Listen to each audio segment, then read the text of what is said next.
એક ઈસમ છે અક્ષર ભરતભાઈ કળથિયા, જે વેડ રોડ કતારગામ ખાતે રહે છે, જે કેરળની અંદર તિરુવનંતપુરમની અંદર આરોપી તરીકે અટક થયેલ છે.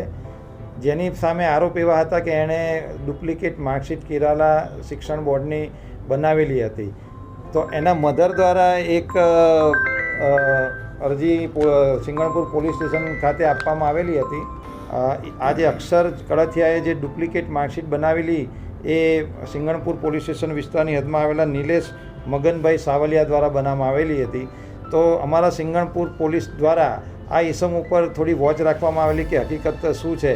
તો પોલીસને એની અંદર થોડો પોઝિટિવ આન્સર મળેલો હતો, જેથી આ નિલેશ મગનભાઈ સાવલિયાના ત્યાં પોલીસ દ્વારા સર્ચ કરવામાં આવેલો હતો. તો સર્ચ કરતાં કુલ 137 જેટલા માર્કશીટ અન્ય પૂરા ભારત દેશની અલગ અલગ યુનિવર્સિટી તેમજ શિક્ષણ બોર્ડની માર્કશીટો એના ત્યાંથી કબજે કરવામાં આવેલી હતી.